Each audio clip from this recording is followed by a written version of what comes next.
बेटा फंडामेंटल्स में अब हम बात करेंगे पास्ट एडजस्टमेंट्स की।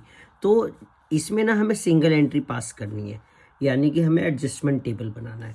तो जब भी एडजस्टमेंट टेबल की बात होती है तो एडजस्टमेंट टेबल बनाने से पहले आपको क्या सोचना सीखना है कि interest on capital, salary, commission अगर हम देना भूल गए हैं और अब हम ये इंटरेस्ट ऑन कैपिटल, सैलरी और कमीशन देंगे तो ये पार्टनर्स के लिए क्या है? पार्टनर्स के लिए तो ये इनकम हो गई, उनका कैपिटल अकाउंट बढ़ेगा। अगर वो बढ़ेगा, मैंने क्या सिखा रखा है, पार्टनर्स का कैपिटल किसी भी एंट्री की वजह से बढ़े तो उनके कैपिटल अकाउंट को क्रेडिट कर दो। तो इसलिए इंटरेस्ट ऑन कैपिटल क्रेडिट होता है, यस सर। सैलरी भी क्रेडिट होता है, यस सर। कमीशन भी होता है, यस सर। अब तीनों जब क्रेडिट हो रहा है, पार्टनर्स को पैसा मिल रहा है। कौन पैसा दे रहा है? फर्म। तो फर्म के लिए तो लॉस हो गया, और लॉस कौन बियर करता है? पार्टनर्स।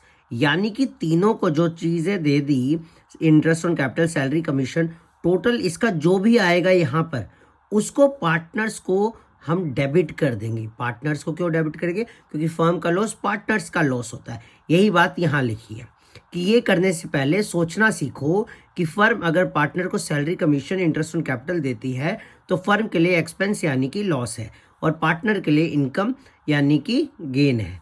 इसका मतलब ये है कि उनका कैपिटल अकाउंट क्या हो जाएगा? क्रेडिट हो जाएगा। ठीक है सर।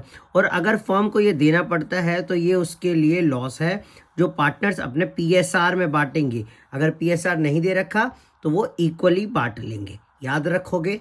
चलो, पास्ट एडजस्टमेंट का पहला पार्ट कंप्लीट। Thank you.